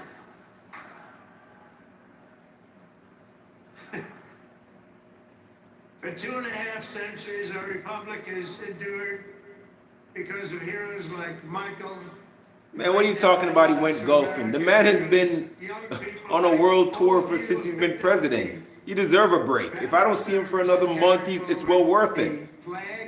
When Biden was eating ice cream, nobody said nothing. To Yorktown, from Gettysburg to Sicily, and from You guys we can't win, bro. When a president makes his face seen, you guys hate on him. won and saved by an unbroken chain of When he doesn't make his face seen, y'all still hate on him. When Biden was being a dickhead and was never around, nobody complained. And charged into the crucible of fire to seize the crown of victory, no matter the odds, no matter the cost, no matter the danger. All over the world, our soldiers have made sacred the ground. This man is showing respect to all the cadets that are coming up, past soldiers that have gave their lives for you and me to sit and watch this broadcast, and all you guys have to do is say negative stuff. Sometimes I swear to God, people don't deserve anything good. And even a place called Pork Chop Hill. And in all of those battles and so many more, some of the best, brightest, and bravest have come from right here at the U.S. Military Academy at West Point, one of the great fabled places anywhere in the world. America's Army has never failed us, and with leaders like the West Point class of 2025, the Army will never fail. We will never let you down.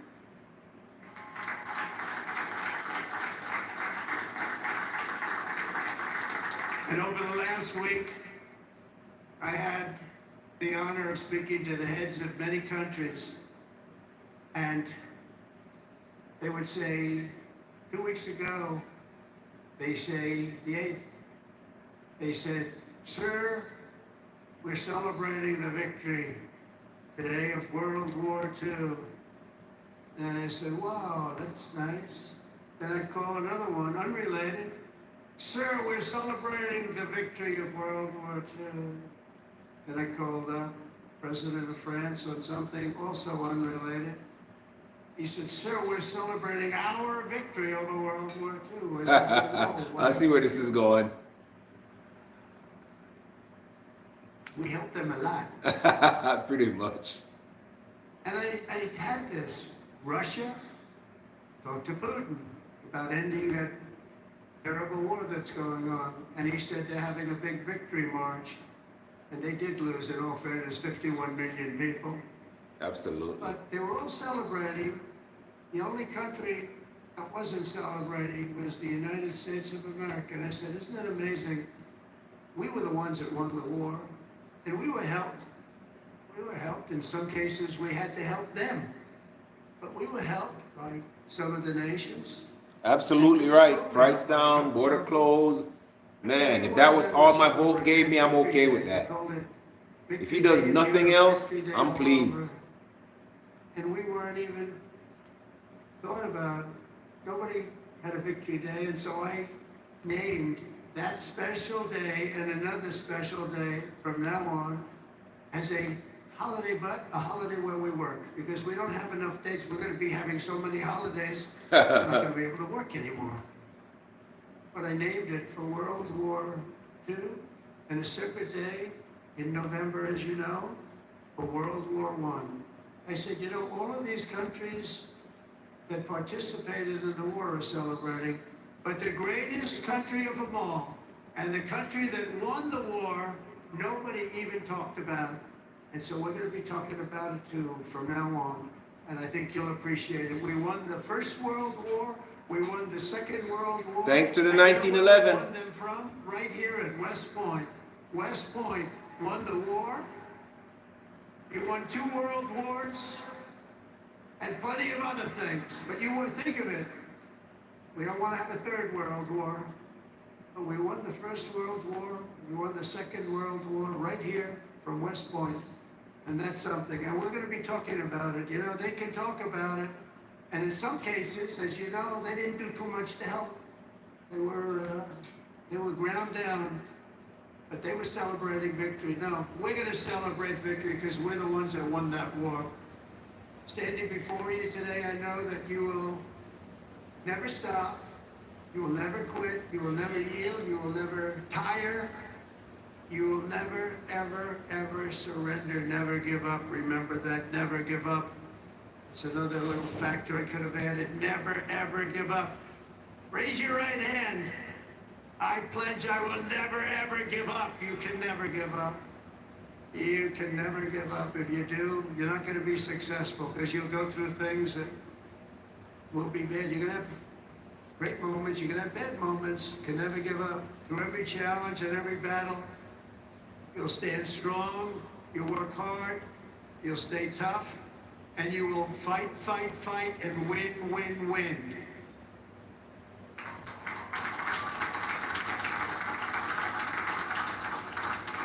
So I want to just congratulate you all. I'm going back now to deal with Russia, to deal with China. What's that all about? That's what it is. And to get you lots of victories. So we're going to keep winning. This country is going to keep winning. And with you, the job is easy. I want to thank you all. Congratulations to the class of 2025. God bless you all. Incredible people. Thank you very much, everybody.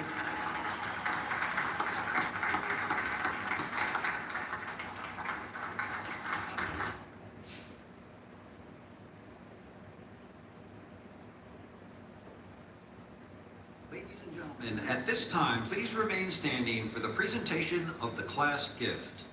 The class president, Cadet Catherine LaRue, will present a panoramic photo of the class of 2025 to the president. On behalf of the class of 2025, I would like to present you with this class photo as a token of appreciation for your inspiring words today. Thank you very much. She ain't never gonna forget that.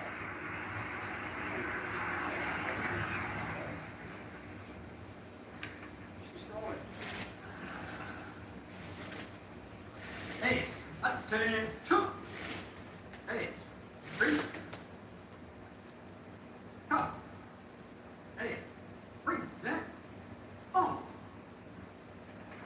Class, attention, breathe, cover, present, arms. Ladies and gentlemen, please rise for the departure of the president. All right, guys. Thank you guys very much. This was long, and this is what a respectable president is supposed to do. He's supposed to make a long, boring speech at somebody's graduation. It is what it is. I know it was pretty long. We know my man can talk, but it's a breath of fresh air when the president comes in and acknowledges different departments, different people. It just gives you it's like you at your job and the executive or the vice president of your entire job comes to your department and say, guys, I really appreciate you. Sometimes even if you know it don't really mean anything, just the fact that that person comes and makes his presence known in your tiny little store and say, guys, I appreciate every single one of you for the sacrifices that you're making to make me rich. Sometimes he's full of shit, but it just that appreciation. Sometimes thank you alone can mean so much. And just to watch a president when he speaks to anybody, any department that he goes into, you can see he shows his appreciation. He has respect for the department. This is someone who was not even born in our country. Joe Biden was born here, and that man does not love the United States. Donald Trump wasn't even born in the United States. And he's more of an American than Donald Trump, than Kamala Harris. And I'm glad that I'm in the era where I can see this president doing so much. And I know that this is going to be a turning point in our lives where we can say, bro, I remember when this man became president and I hated him, but then he became president and he did so much. That was, 10, 20 years ago, and this is what our country looks like now. We're at the forefront of everything because this man made the decision to do that. And we're at a pivotal point where we almost had this woke vice president who didn't even deserve it. She almost won and plunged our country into chaos. And we're going to remember this time in history. And I'm glad that my vote made that choice, because all the things that my man has done, that he's attempting to do, even if it doesn't come to fruition, the fact that he's making that effort to do so much for our country. And you have to be patriotic to the point where you don't have to see it for yourself. Maybe this move in this year of his presidency, it might benefit your children and your grandchildren. If that's what my vote brought, then that's what my vote brought. And I'm proud of my vote. And I'm proud that we didn't elect someone that was going to make, every woke person, the head official of every department in our country, left the border open where, my rights can be trampled upon by immigrants that don't deserve to be here. And don't get me wrong, I'm Jamaican. I'm an immigrant myself. But regardless, there has to be due process for everything. You know what I mean? You can't just have everybody. Listen, I'm from a place in Jamaica where it's terrible. And if all those men from where I'm from were allowed to come here, oh my God, listen, this place would be terrorized. You know what I mean? And a lot of us are from third world countries. And I mean, it would be terrorized if those men were to come here and have the justice system like how the shitty justice system is in the United States, where it backs the criminal and blames the victim. That's the kind of justice system we have. And that's the kind of justice system we would have had if Kamala Harris or Joe Biden had continued to do the foolishness that they did. Guys, with that said, I rant on enough. I do apologize. I do appreciate every single one of you guys, though. Thank you, everyone who liked the video. I appreciate you guys. Thank you for everyone who came back, watched the lives with me, experienced, watching our president make his speech for Memorial Day. To give a show appreciation to the troops that sacrificed their lives for all of us. I want to pray for all of you. Thank Lord Jesus Christ, my Lord and Savior, for waking us up this morning, giving us the breath of life. I want to pray for everyone that they may have discernment to see our future with this president, discernment to see evil around you, discernment to see what is right for your life, what is wrong for your life, discernment to see the right person coming into your life. I pray everyone success. I pray everyone good wealth. And I thank everyone for joining in the live. I appreciate every one of you again. And thank you guys. With that said, have a good evening.